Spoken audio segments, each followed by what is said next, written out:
look at all that money, yeah, the money that they spend. Take another look now and take some time for hemp.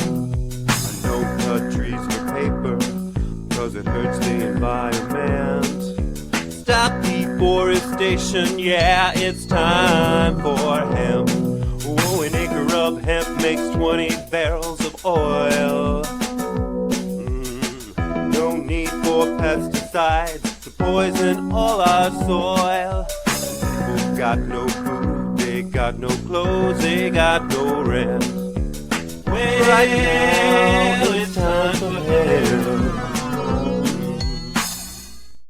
Thank you for taking time for hemp. I'm your host, Casper Leitch. On the big broadcast today, I'm going to be joined by my two joint hosts, Al Byrne and Al Graham. They have been busy this week doing lots of research on the wonderful plant known as cannabis hemp. And Al Byrne has been working on it towards the medical aspect of it. And Al Graham has been working on it towards the industrial hemp of it, which means that we have come together under one umbrella to let you know how important it is to take time for hemp. Please hit the like and share button for us if you don't mind. That's how we get found. It helps with the algorithms, and it also lets people know that this is content that is of value. On the program today, my joint host, Al Byrne. Say hi, Al. Hi, guys. Thank you, Casper. You want me to keep going? I'll keep going. Yeah. For a minute there, it looked like a Chinese movie where your lips were moving, but there was no sound. Very possible. Well, I've been known to do that trick. But anyway, as far as we hope to bring you education, in a couple of different ways. Today's interview is going to be live. And we also have an enormous archive of previous interviews on all kinds of subjects with all kinds of smart people. And it's all available to you at Time for Hemp. And it's actually free. If you're interested in this subject, and you wouldn't be here probably if you had not some kind of interest, look at our archive when you got nothing to do. And like Casper says, let other people know what's going on. These are interesting people. They're current that we're doing, like the fellow today. And we want other people to know. That's the whole point of this whole thing. So I'm Al Byrne. I'm glad to be here. I'm one of the joint hosts. And the other guy that's a joint host is, it's a very international show today. Our guest is in Mexico, and my co-host here is up in Canada. Al Graham, you all there? Yeah, there he is. There I am. Yeah, I'm up here with a hat. I'm up here in good old Canada. Well, wait a minute. I want the audience to understand something. Hat, no hat. I got a little more hair than Casper. I'm sorry. This is my moment. Yeah, I know. That's what I was pointing out there, Casper. Yeah. And I do want to remind the audience that anytime you hear the word joint on the big broadcast, you hit your pipe, your vaporizer, your bongs, or your joint and take a time for hemp. And Al Graham, I understand that Canada might become America's next state. Is that true? Our 51st state? Hey, no politics. No politics.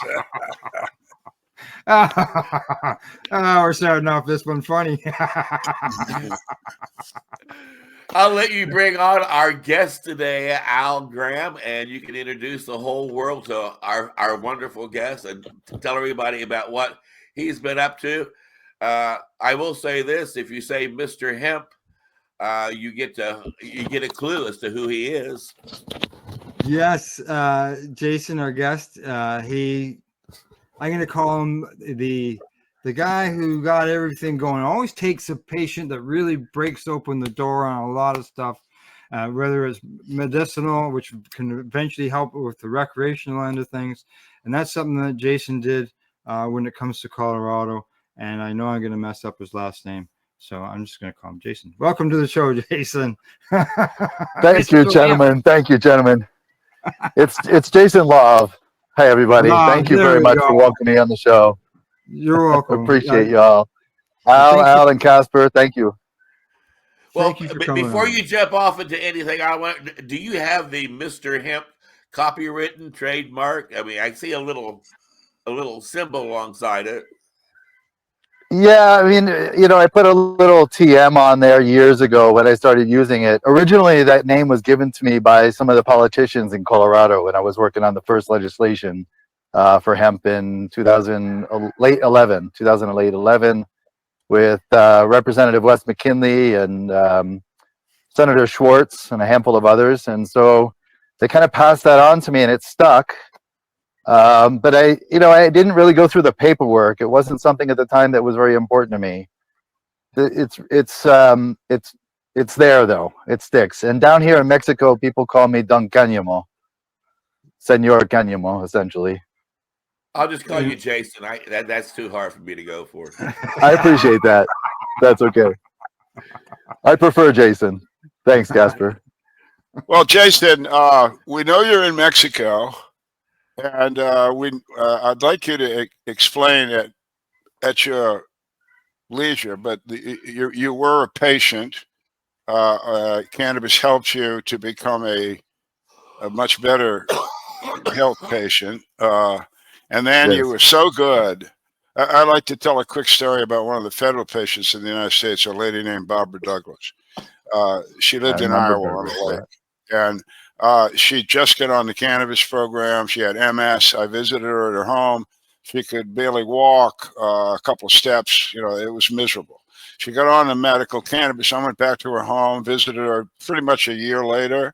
And I'll shorten it up. I was all the weekend.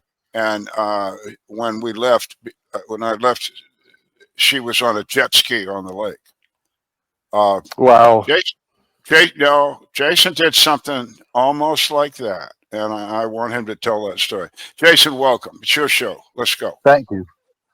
Thanks, Al. I appreciate you sharing that story with Barbara. I met her many, many years ago before I even broke my back. I think it was in Boulder, if I remember right, in Colorado. So the story is long. There's lots of details, but they all fit together quite nicely. My background is not in hemp or cannabis. I actually come from a different world, if you will. So I worked on the insurance litigation for World Trade Center. I've worked on a lot of, I'll call them investigations. I used to build assets in the computer, so I have a very strong computing background. And in terms of studying or my educational background, studied architecture, urban planning, environmental design, and a couple things in between. And the computer was a tool that I used the whole way through, even today. And so I'm originally from New York, grew up in New York City, spent a lot of time on a farm in upstate New York, probably about 9 years up there. And well-traveled, many places around the world, but ended up finding my way to Colorado when I was about 23 and lived in Boulder for quite a while and some other areas around there, Denver and so on. And I was involved in the computer world. And so I had a very with, I'll call it a computer lab in Boulder. And I first was doing architecture work, and then that sort of evolved into working with one of the Imagineers from Disney. And I didn't know this back then, but eventually figured out that the lab was really filled with very talented people that worked on mobile phone technologies, interactive television. They did work for law enforcement. They kind of had their hands a little bit here and there. And the mentor that I was guided by, if you will, invited me into the lab to learn some software at the time, which really nobody had understood. And so I sat in the computer for about a year and a half and learned this 3D software. Nowadays they call it Maya. And so all of that led me down this pathway. And I was a big skier. I was a big outdoor person. I used to volunteer for the disabled ski program in Colorado and teach people with mental and physical disabilities how to ski. In my 11th year, I got hit by somebody behind me. Took me out. Doesn't matter if it's a snowboarder or a skier, but he broke my back and fractured 3 vertebrae, 2 ribs. I've got a tear in my spinal cord. And so that's the beginning of all this. Wow. Oh. Yeah, so it got pretty heavy. So I gotta just go in. If you guys have any questions, please just jump in at any time. We will jump in.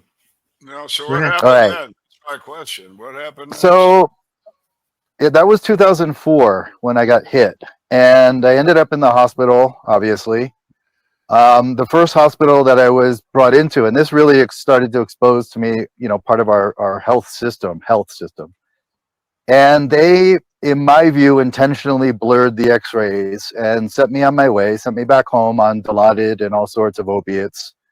And so for the next 2 weeks, I was just writhing in pain, and finally found myself in another hospital. They did an MRI and found that I had a tear in my spinal cord between L4, L5 in my vertebrae, between the vertebrae. And so that took me down this pathway of being introduced, if you will, to the medical world and how they treat us. I was told that I wouldn't walk again. I was put on tramadol and oxycodone and gabapentin and all these other medications that I ended up taking for about 11 years. And we know how detrimental these things can be.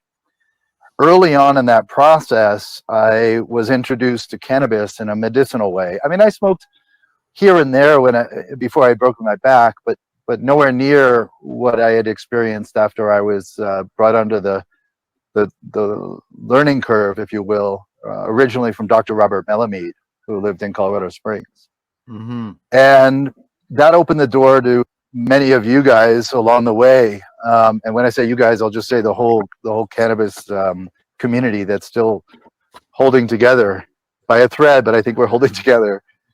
And that really it brought me down this pathway that exposed me to things that I really had passions with. So not just healing for myself, but architecture, machinery, formulation, a lot of traveling, and so on and so forth. And so Dr. Bob started to coach me in taking about 1 gram or 2 of the FICO oil, full extract cannabis oil. Some people call it RSO, Rick Simpson oil. And I would float in my hot tub. I had a big hot tub, probably had enough room for about 20 people in there. And I would just float in there after taking it. It was a pool with bubbles and hot water, but it was. I wish I could laugh at it back then, but I was really just trying to take care of the pain levels and the spasms and all the side effects from the medication, as we all know. I don't have to go down that list. No. And little by little, I started to notice improvements with the spasticity, improvements with controlling my pain. Now, mind you, I was still on the opiates for many, many years in this process, but cannabis, I think, really started to give me the foundation of what I needed to move forward. And so we'll kind of address this as the endocannabinoid system. I'm sorry, go ahead. Did you find that with once you started consuming the cannabis, that your opiate consumption, did it just naturally come down? So that took a little bit of time, but yes. And I think a lot of it in the beginning was I didn't really understand that the medical system was not here to support me. It was really here to feed me what they wanted. Nowadays, I'll call it sort of a money system, keep us as a client. And my doctor, my physician at the time, it was kind of like going to McDonald's, getting supersized every time I went there. And so we'd up my dose constantly every time I go back for the 11 years. And now we know, of course, about the Sackler family and how that whole side of it was also manipulated. Yeah. And from that, I also learned through Dr. Gabor Mate's work what addiction really was or is, in my view. It's not necessarily the substance, but it's something it's a trauma that we've been through in the past that leads us to a crutch, if you will. And so it could be food, it could be medications, it could be consumption, buying CDs, and not listening to them. Dr. Gabbermate But here in Canada talks about that. Yeah, he's from Canada. Yeah. And so his book, In the Realm of Hungry Ghosts, was what really opened that door to me. And I started to also use cannabis in different ways. And this was at the guidance of people like Dr. Meshulam or Abrams. So I can go down that list. Many, many people that are around us were so generous in sharing their information that it really enabled me to make my choices about what I needed versus relying on information and not knowing much about, what I was doing. And being, someone who loves education, I just kept learning. Well, I understand now what it was that caused you to find medical cannabis. But while you're busy healing and taking medicines and trying to deal with the side effects and run to and from your doctor's appointments and put up with all the aspirations of moving back into the world with your real life, what on earth caused you to complicate your path even more by becoming a pro-medical marijuana activist? Oh, medical cannabis activist. Dare I say marijuana with this group of people? You stand corrected, Casper. So, Casper, you actually bring up some important things. Well, because we're going to go there. Me and you are going to go there, Jason. But because you're becoming public and you're going to appointments now to do public speaking and to talk to people, and you're also putting your freedom out there. So I thought I'd ask. Yes, that's a great question, and it's something that these days it's a passion. It's something that really has become a very pivotal part of my life. Because now I see that people can look at me and see that I'm walking, for example, and they ask questions as to how, and they want to know how.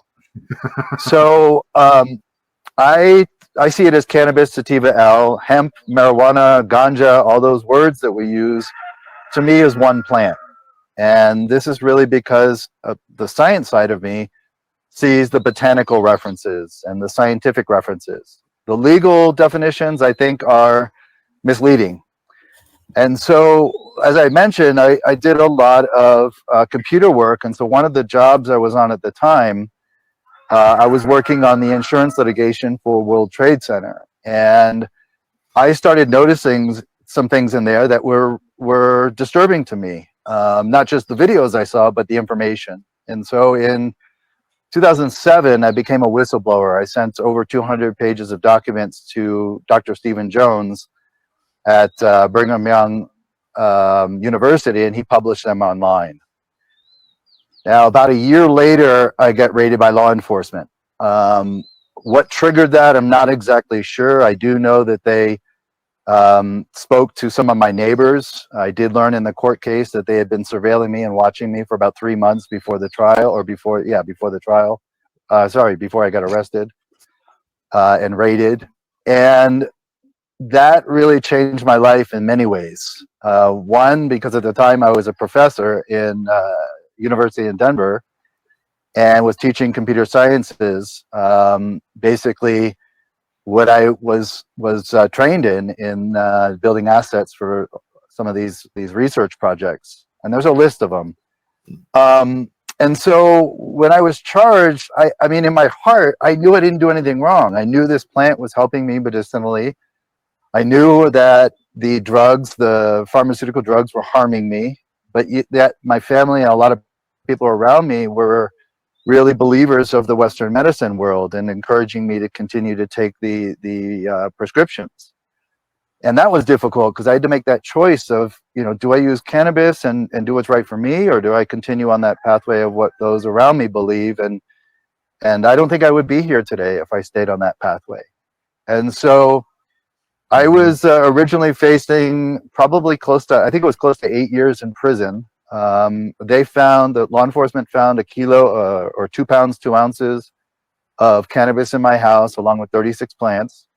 And 14 months later, I ended up in the trial. I decided to ignore the plea bargains they offered me, and I went to trial. And this is in Boulder at the time. This is before legalization, of course, or so-called legalization.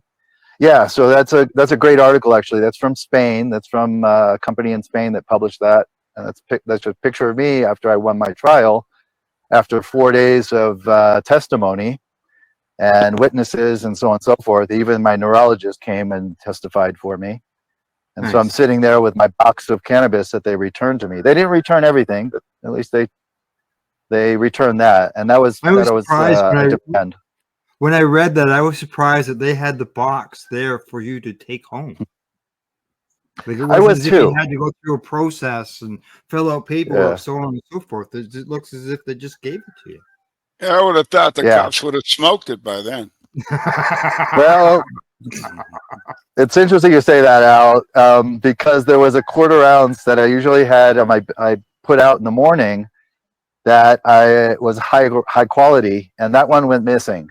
All the low quality stuff that they found in my freezer was there. But so there are some inside stories about that. Yeah, I mean, I got some winks during the trial from some of the undercover detectives. There was a lot of nuances. I could probably talk, for hours just about the trial itself. But so that picture was just outside in front of the courthouse in Boulder. And after that, we went to my house and had a little celebration. The photo that you shared is with Rob Corey, who was one of the attorneys that helped me out with this project, or my prosecution. My brother's in there, and a bunch of other people that some people would recognize that are still active in the cannabis hemp activism. There was a group photo there, correct? Right there. Okay. Yeah, that one. Yep. And some other Yeah. patients. I think it's my brother with his hand up in the air.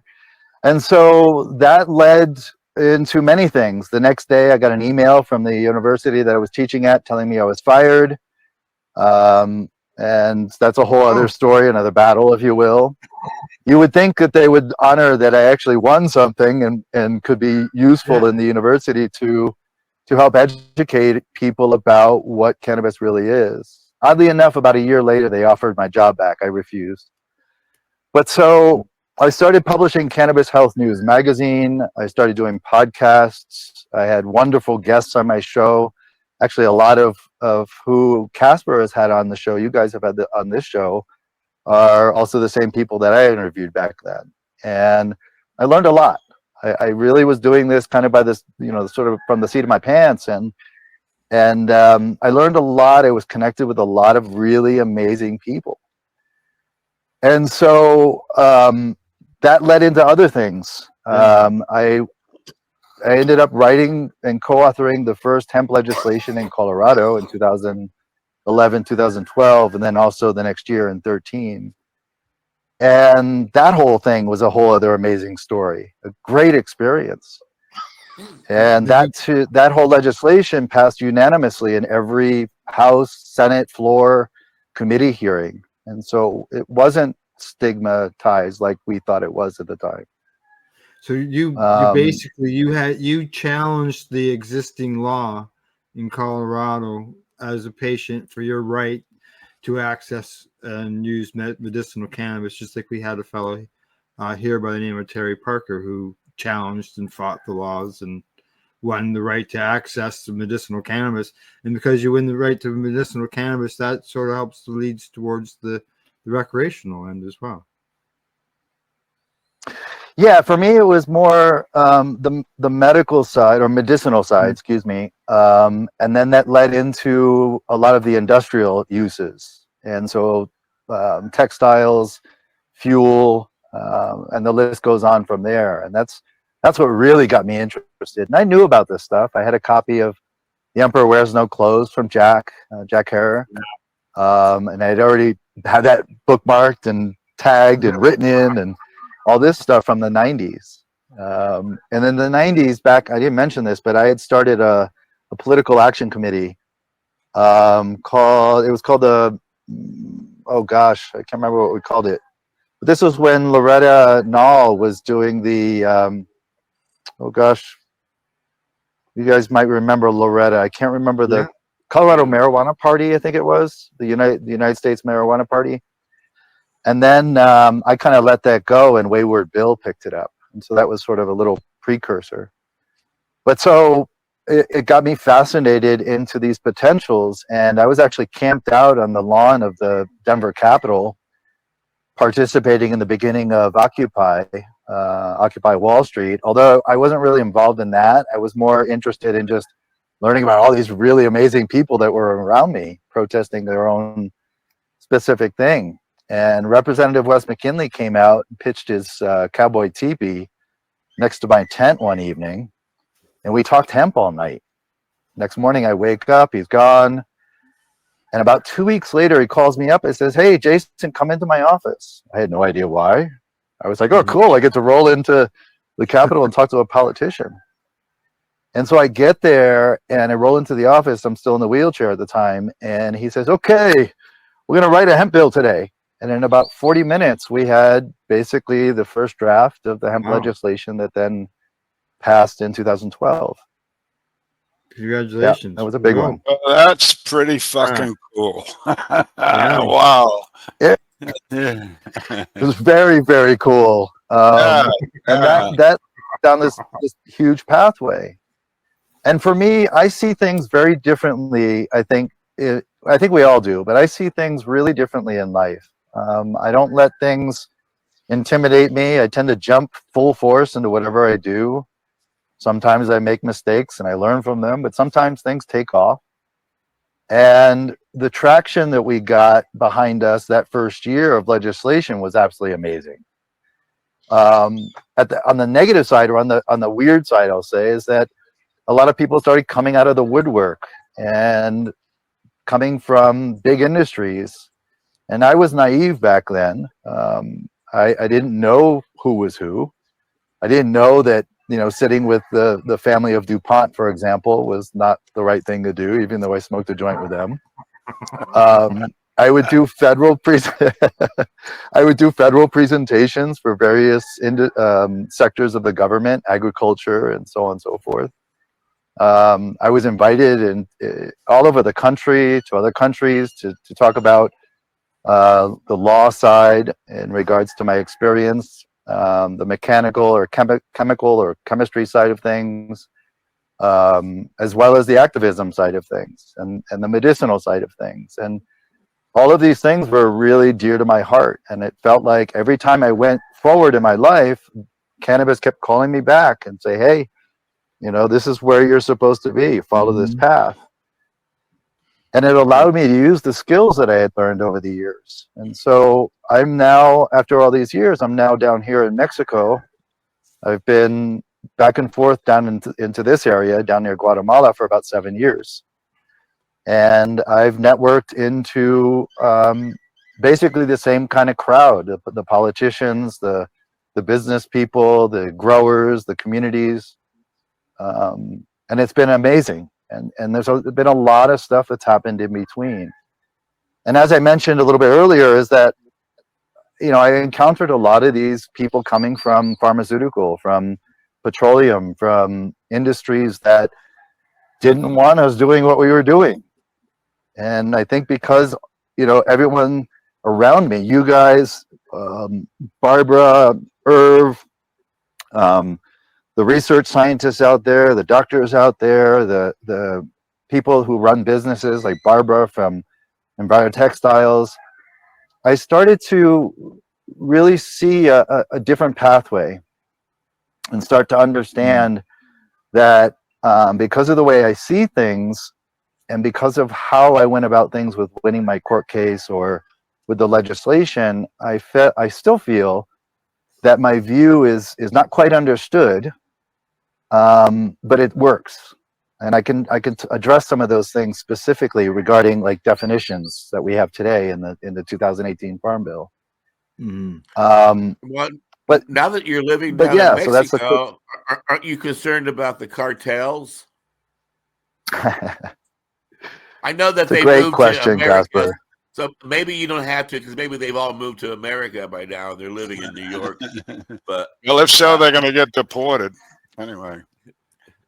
Well, you've got that's one of the big issues I actually learned about. Yeah, so the United States is actually filled with cartel control in all the states. Because I I can still certainly have tell you friends. here in America, they just put you in jail. In Mexico, they kill you. Yeah. Well, they'll Jason, torture you first. while we're speaking Mexico, for my own edification, I think I know, but I don't want to say so. But certainly the audience, what are the cannabis laws for a citizen right now in Mexico? So it's quite an interesting story. But being in Mexico, I learned, and this is again, I researched this, but I basically found that if I applied to the health department here for permission to use cannabis for health uses, they would deny me. And so I went through that process, got the paper, the denial, and went to the Supreme Court demanding that my human rights be recognized.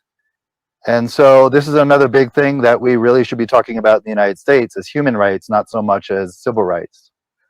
And so the Supreme Court honored that request, essentially, or my demand.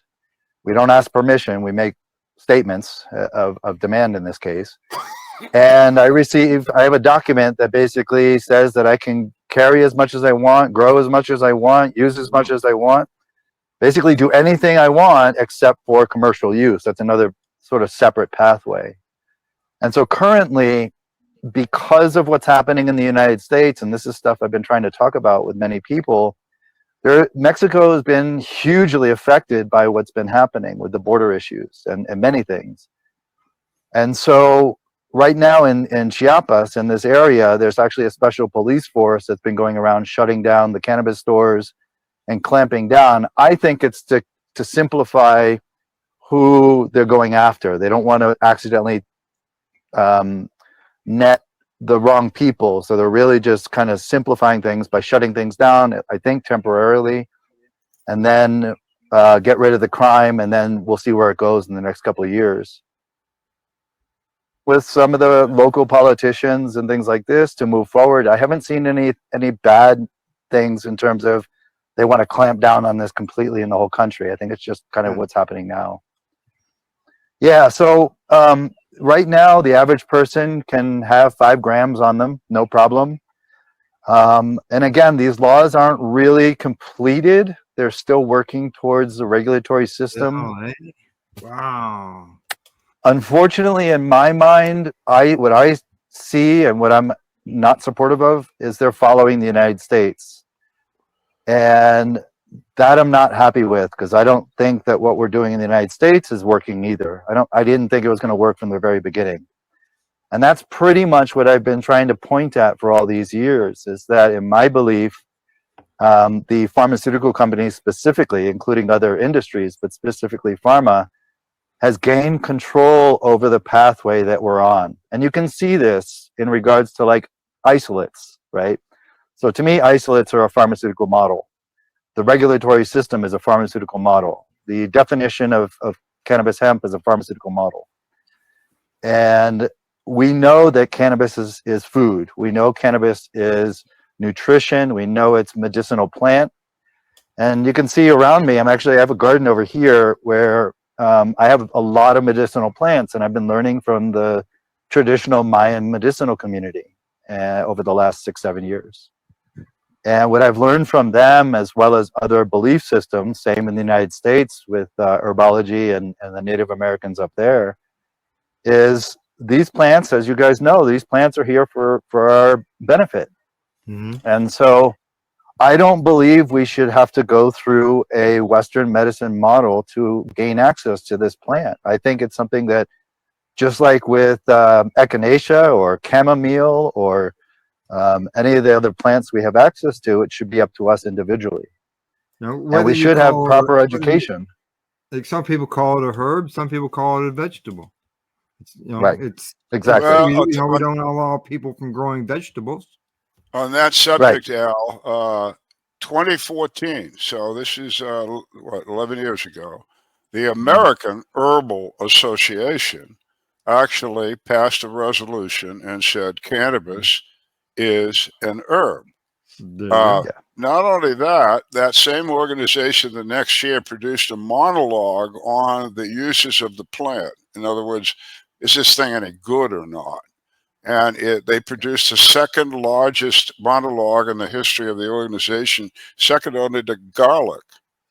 So it's an herb that's been decided by people that know those things. We all understand it's a plant.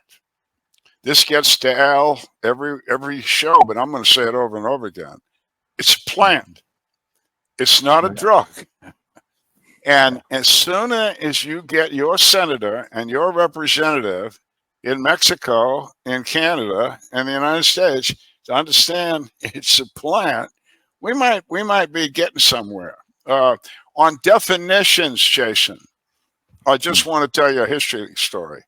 Back in the day, Please. there was a big organization of people that were looking to legalize some drug.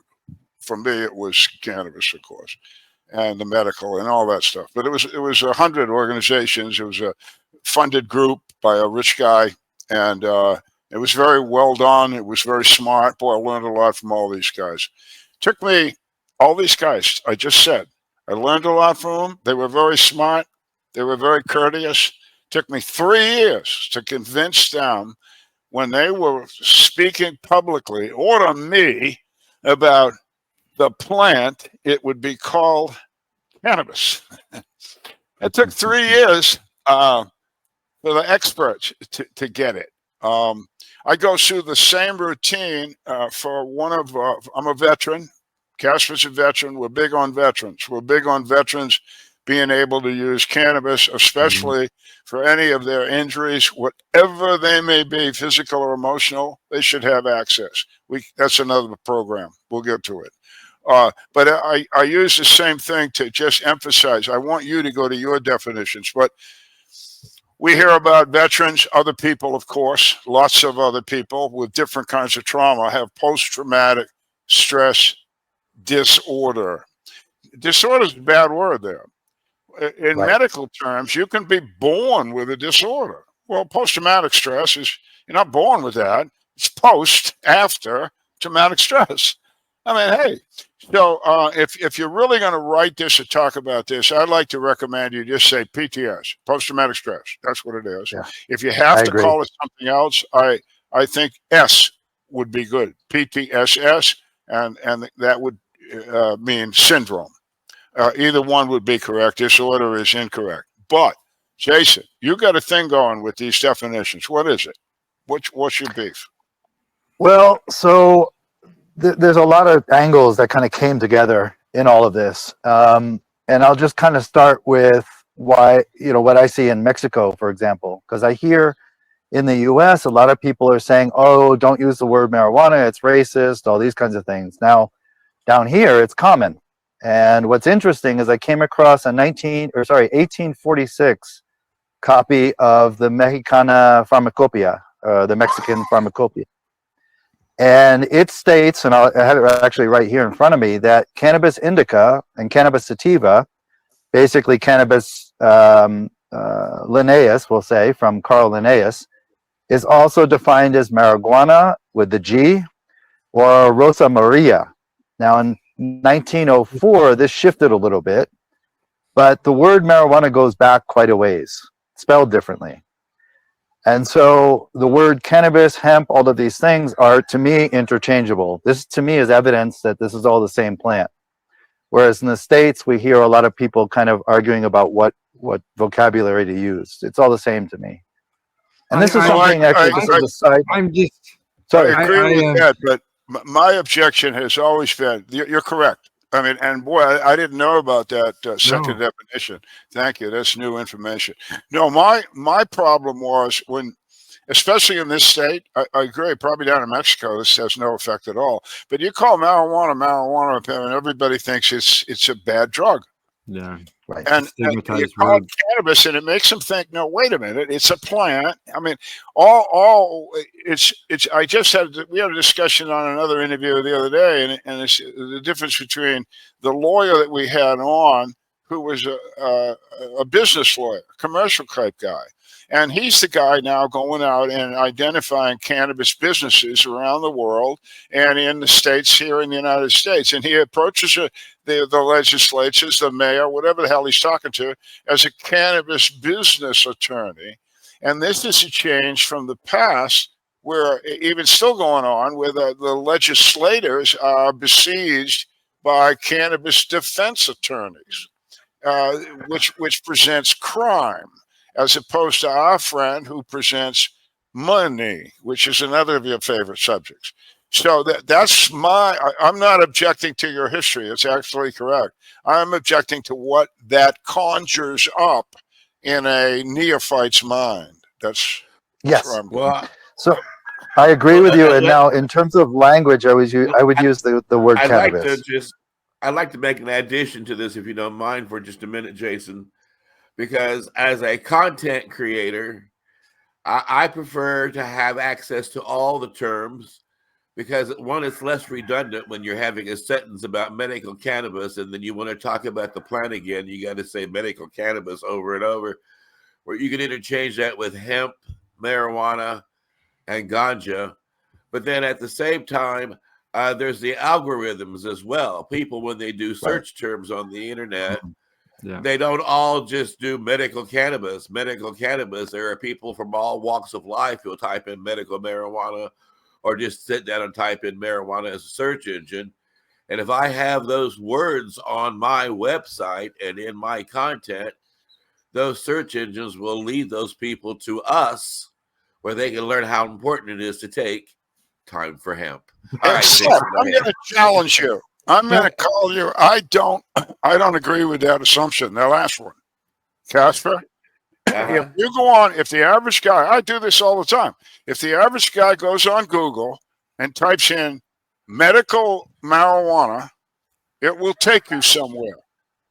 If you type in medical cannabis, it will take you to a totally different set of facts. And That's true. It's again, I hear you too. I understand the algorithm thing, but this whole thing is so convoluted, even Google can't keep track of it. Well, something that I can't figure out is when Jason said that marijuana was spelled with a G. Yeah, that's curious, isn't it? I remember when we could tell early on the stuff that was given as research about medical cannabis, the use of cannabis. If it was spelled with an H, the government put it out. That was a U.S. government deal, and of course we were all spelling it with a J. And finally, the feds, after not understanding that we could tell instantly if it was propaganda or not, finally they changed it to a J themselves. Yeah, but didn't you not say G? Yeah. Yes, G. Yeah, in the pharmacopoeia, it's MARIGUANA. Wow. Yeah. Oregano. Learned something after 20 years of doing this. That's what I just did earlier. I just learned something here. I love it. This is why I love this pathway, because we all get to learn something constantly, it feels like. Yeah. Absolutely. So Jason, in regards to, tell us about motorcycles.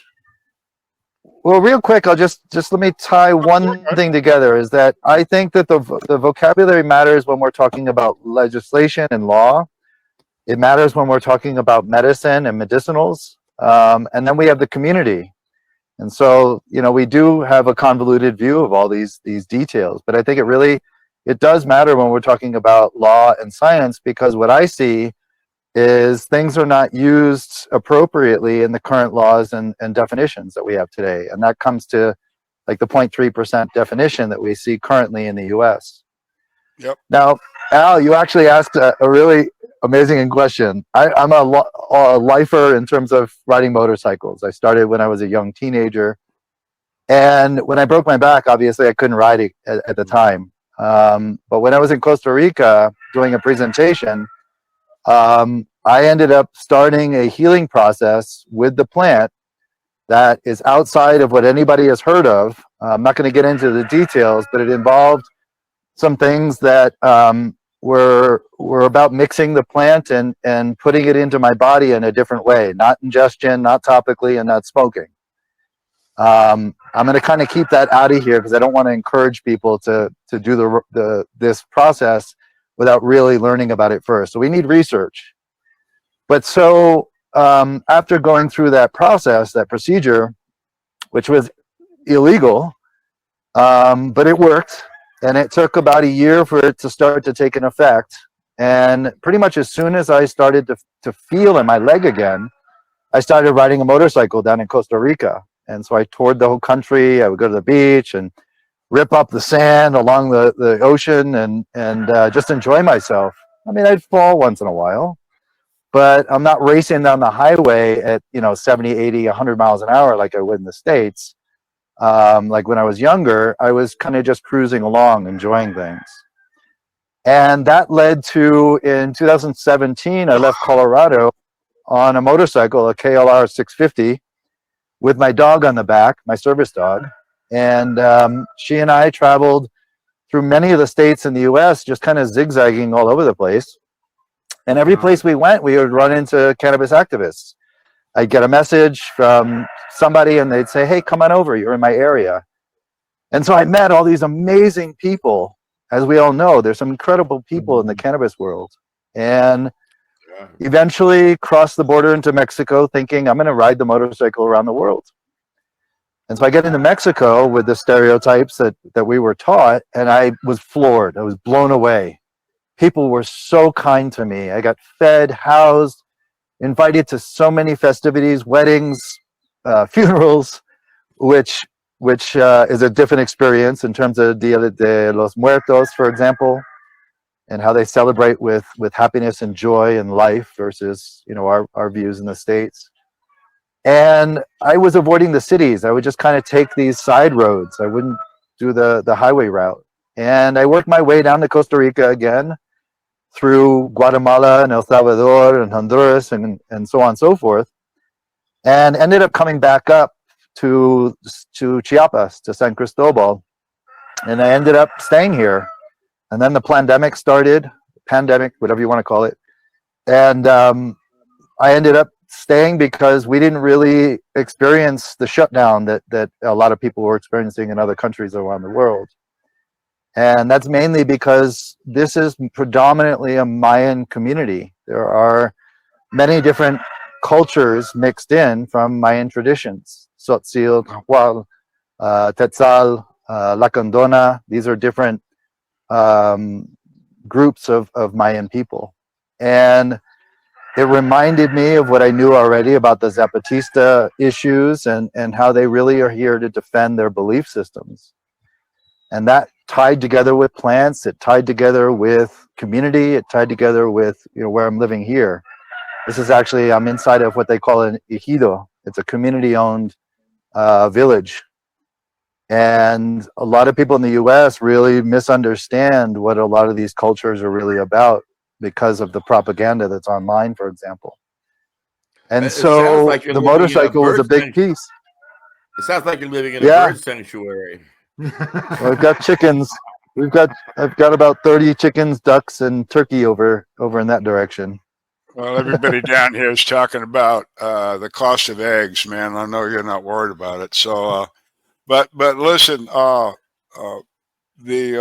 whole experience that you've gone through here.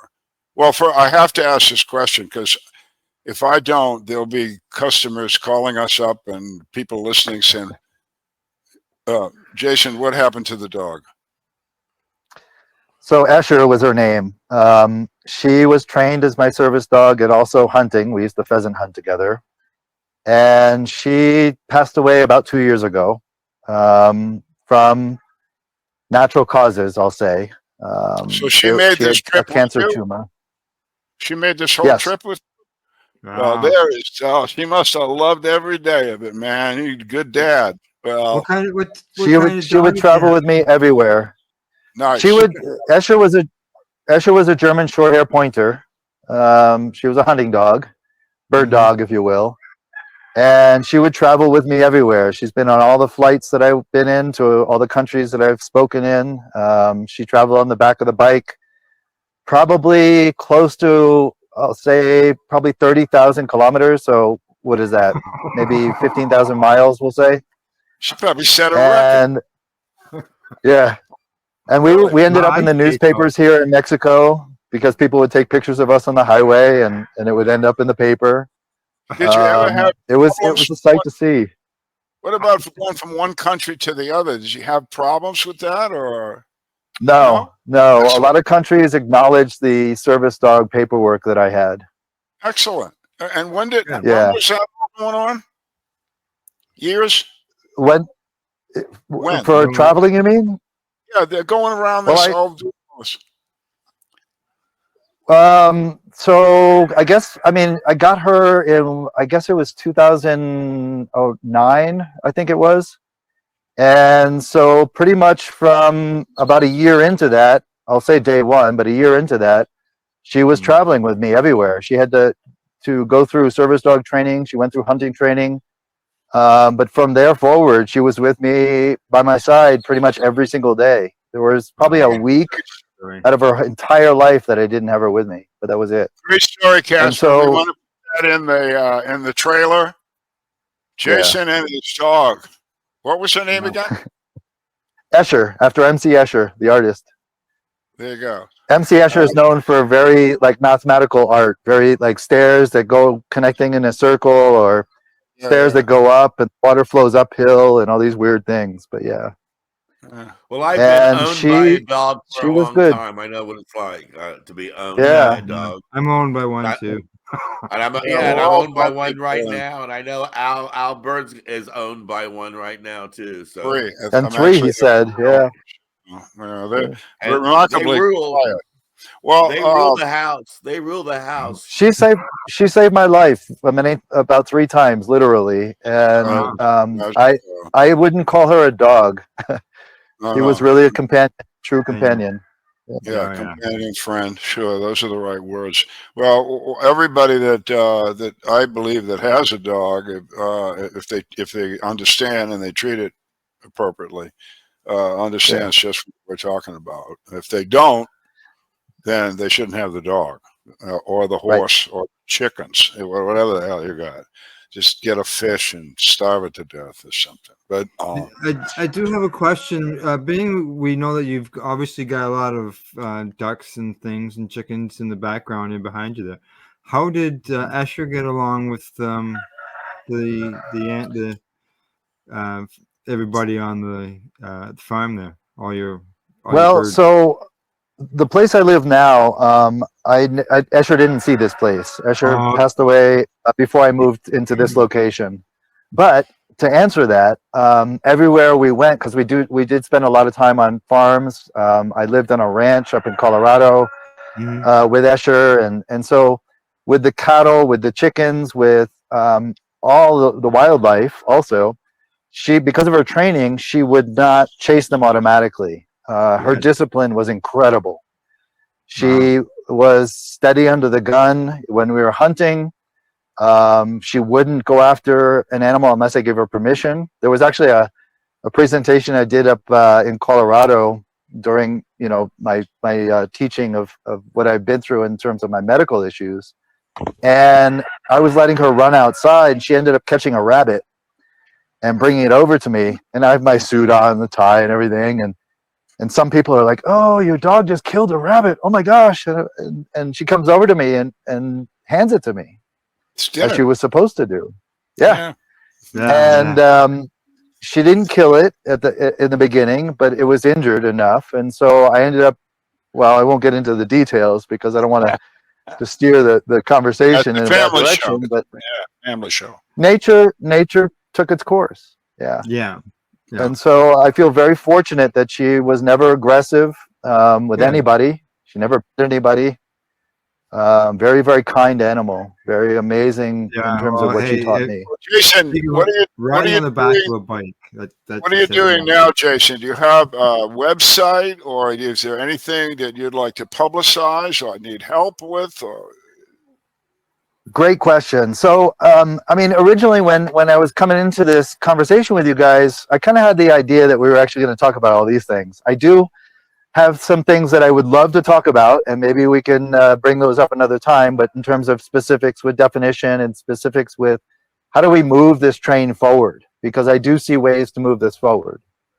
In terms of websites, I have my own personal website, which is my last name, lauve.com, lauve.com.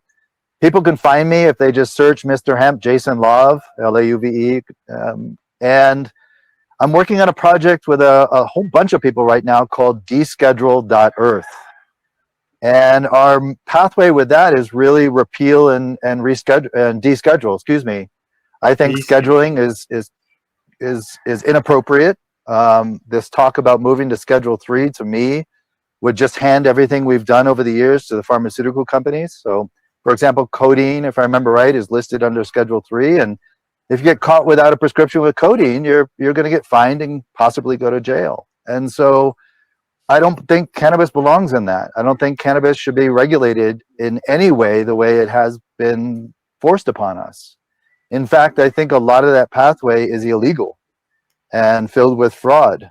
And I think currently the models that we're under with the regulations and so on and so forth are actually allowing and encouraging the black market, allowing and encouraging cartels and mafias and so on and so forth to continue in what we're seeing. It's I think contributing to the illegal products that we see in the markets. I don't think any of us if we look at the disagree, you sorry, know, we go Schedule 3. That's the death of dispensaries. They yeah, just go away. yeah, They just go away. So Yeah. yeah. Well, those kind of You know, decisions. it's a big decision, and this isn't an opportunity that comes along every year or anything like this. It's been like 50 or 60 years since the last time there was any discussion of this, and this is an opportunity with so many people in the U.S. Supporting medical cannabis as well as supporting the recreational cannabis. It's well more than it's huge numbers. They've got to get something done, and it just sort of reminds me of Mexico because of the fact that there's something that needs to be done and everybody knows it, but there's always something that holds it up. Always. Now the UN yeah. has descheduled cannabis. So Well, they moved it from Schedule 4 to Schedule 1, well, it's and that's essentially backwards in the U.S. But yeah, yeah, it doesn't mean the same. It basically means it's not regulated so much internationally. right. People can trade it. It's not criminalized anymore. Let's put it that way. Yeah. So in effect, what you're saying is, look, what a lot of us are saying. Look, the world is essentially agreeing that this is a good product, and we'd like more of it. And the United States sits there like a dumbass and says, "Well." The only thing that we can hold out hope for is that the remaining 10 states that are still acting as cannabis dinosaurs come around to the other 40 and all the territories and DC and say, this has value. And whether or not the feds actually go to the process of descheduling. I've told this story before. I'm not sure you know, Jason, but when the UN descheduled, there's a U.S. law that commands the Attorney General of the United States to deschedule cannabis as well. And we've gone through this process. I had with two other guys, we informed this of the White House a couple of years ago, and with the drug guy for the White House, and he was astonished. He had no clue that this law, but he took notes. And the three of us actually heard President Biden about 2 weeks after the interview with the drug fella say on national TV that he was telling the Attorney General to look into this. So they did pay attention to us. So we waited about 6-8 months, the three of us, all vets, and we wrote a letter to the Attorney General and said, "So what's going on, man? Huh? The man told you, the law says," and we never heard back, of course. So essentially, you're on the right track. Deschedule is the only acceptable alternative. Yes. Everything else is just Yes. hocus pocus. It's putting everything in limbo again. It's a delaying tactic, and it hurts everybody involved. Yeah. And that's something that, originally that's what I wanted to address because, for example, one of the big problems that I see is we talk about this 0.3% THC definition. One, I think that is an inappropriate way to actually define a plant. We don't go around saying, oranges are defined by how much vitamin C they have. But even the 0.3% number is unscientific. It has no connection to anything. It's arbitrary. And in fact, Dr. Ernest Small from Canada actually states this in his work. He's the guy who actually mentioned that 0.3% number in his own work. And it wasn't meant to differentiate between medical or recreational cannabis. It was meant to differentiate parts of the plant. So it's being used in a way that it really doesn't mean anything. It's nonsense. It's non-science. And from my perspective of things, that is really important because we really shouldn't be going around with this arbitrary data points. And if we, for example, just to put that into perspective, if you look at all of the cultivars of hemp or medicinal plants around the world, they're usually categorized by how much THC and CBD, so the ratio. And so I'm okay with differentiating two sides of the puzzle, if you will, medicinal and fiber type, I'll call it. But currently that 0.3% is limiting us into a category I believe is meant to feed the industrial giant, for big money to come in and control things, for companies to come up with certified seeds that are approved by a government. We shouldn't be asking permission or listening to an authority. We are supposed to be our government. That's our responsibility. We're supposed to participate, not wait for somebody to hand out a dictate to us. And so participation, I think, is critical. And so that's why I'm really happy that, Casper, that you have this show, because it really is allowing this conversation to continue. And this has been my fear, is that a lot of this kind of dialogue it doesn't exist out there very much. Well, there's one other aspect of it as well, besides the pharmaceutical. And as you mentioned, it's the seed. And I know for a fact that here in Indiana, if a farmer grows a particular crop of corn, and that has some kind of association with a DNA molecular structure of another corn that's owned by a patent by Monsanto, then Monsanto, as an example, owns that copyright on that corn, and suddenly your 40 or 50 acres is owned by a court that's taken you to a court system that's owned by a big corporation, because they've somehow managed to, copyright the DNA of a freaking seed. And so that's a big concern to me. Yes. As well.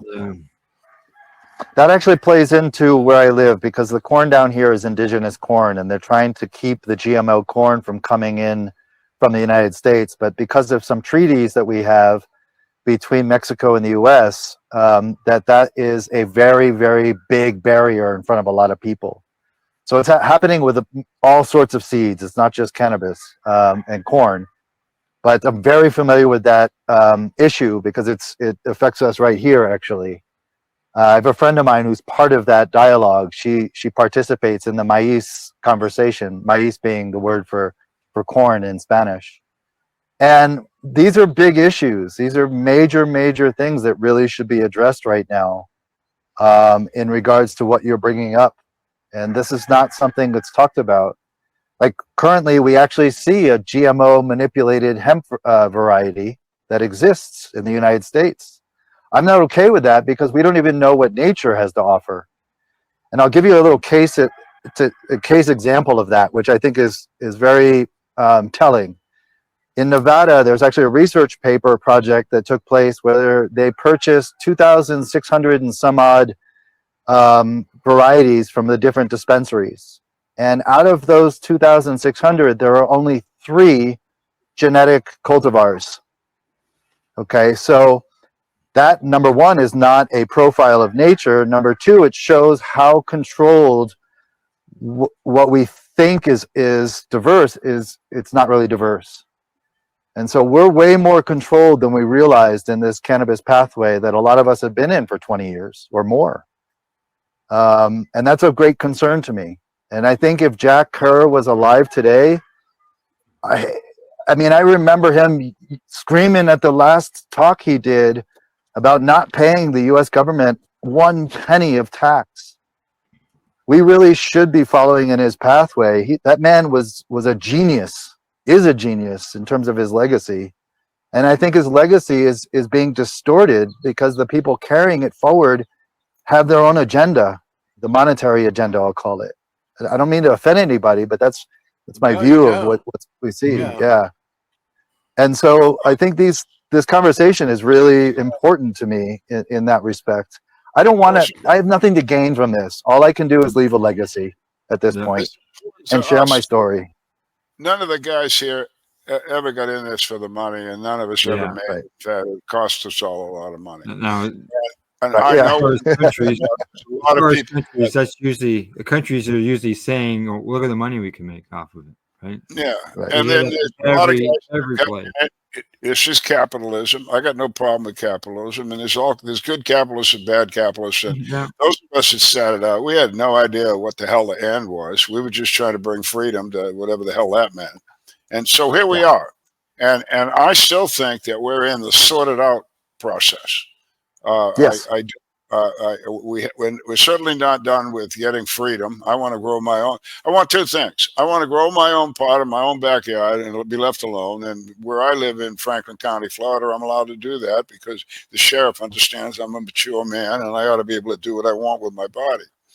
The other thing is, though, as a potential patient, I'm a patient, but I might get worse. I want to be able to go somewhere and buy a laboratory tested, organically grown, wonderful cannabis plant material from somebody that can tell me that that's what that product is at a reasonable price. And I think we all want that. We're not looking for anything else. But the only way I see this to go forward, and I'll say this until I get agreement from the government, instead of criminalizing the plant, which we're all saying is stupid, and it is. Everybody thinks it's stupid. Even the politicians think it's stupid. President Trump has said it's stupid. What are we doing? And the Pope has said, if it works for people, give it to them. I mean, these are smart guys, you know.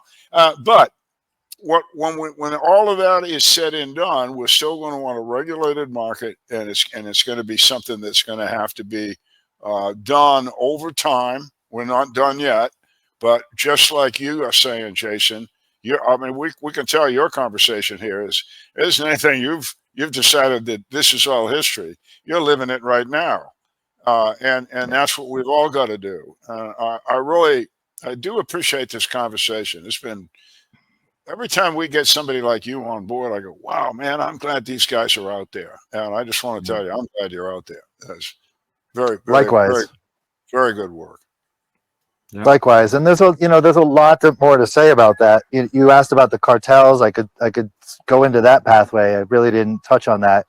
To me, I'm kind of I'm going to leave that alone for now. Maybe another time, just because of what's happening right now, literally. And I'm not here to poke anybody. I don't want to upset anybody.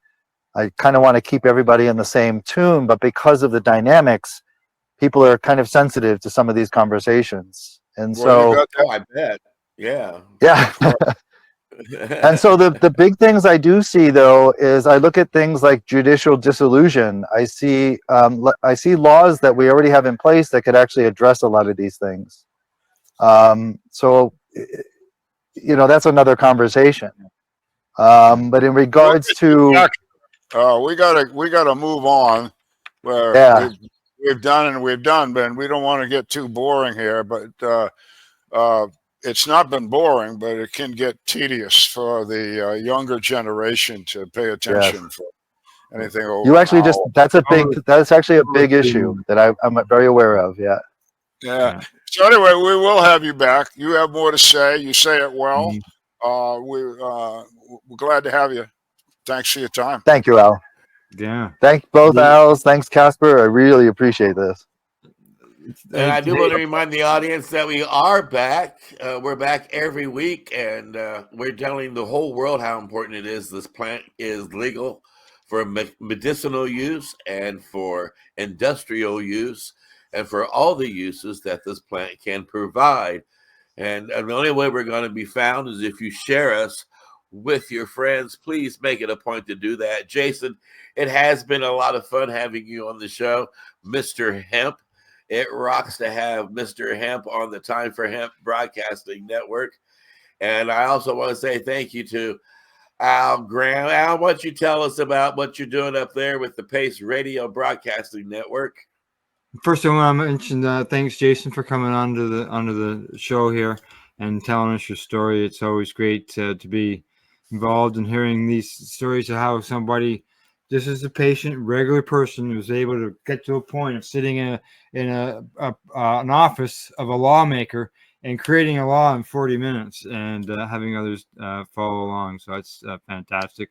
As far as the Pace Radio Network, you can find us at paceradio.net, and we broadcast something new every day of the week. So check us out. And Al Byrne, I know you've written a little bit about that cannabis, marijuana, hemp movement. Oh, did I say marijuana? Oh, no, don't. It means the medical cannabis movement. Oh, you want to let people know about your book and how they can find it? Yeah, actually, I produced and starred in and was the narrator of a 1997 video, a 20-minute video that the Sundance Film Festival created a special award for. We had entered a category, medical treatment of patients with cannabis, and they didn't know what to do. So they just created a new award, and it was called Marijuana as Medicine. So there was a time in my life where I was involved in that word. I don't want to say that it's not a bad word. It's okay. The book is for country and cannabis. So that's because, I'm talking cannabis now. It's a story of my 24 years in the military, and in those years, the interface with the cannabis plant, both personally and my troops and the guys that I served with and other folks. And then getting out of the military and spending the last, whatever the hell it's been, 40 years making medical cannabis a reality. This just didn't happen, folks. Back when in the 80s and stuff, that nobody would even say the words. There were no words spoken. There was nothing written, nothing.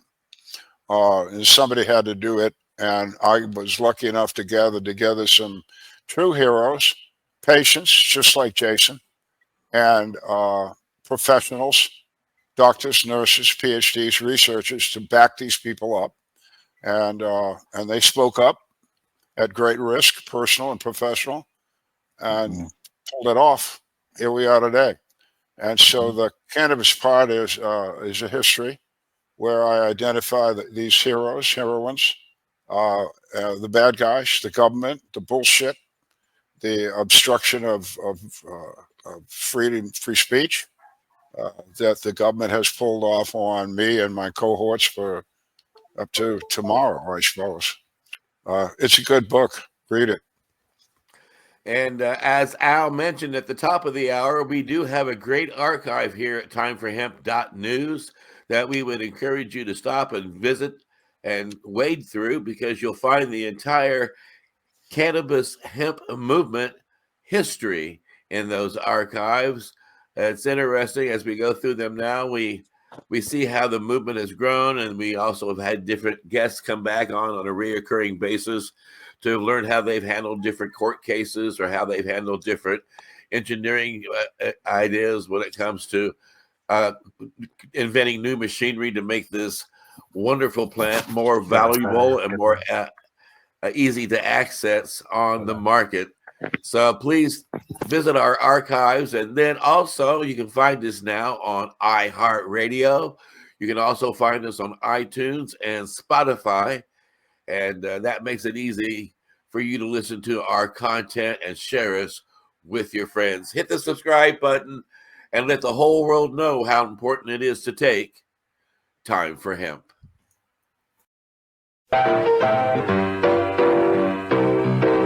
Look at all that money, yeah, the money that they spend. Take another look and spend some time for him. Don't cut trees for paper, cause it hurts the environment. Stop deforestation, yes, it's time for him. Whoa, an acre of hemp makes 20 bales of oil. No need for pesticides to poison all our soil. People got no food, they got no clothes, they got no rest. Well, time for help! Yeah!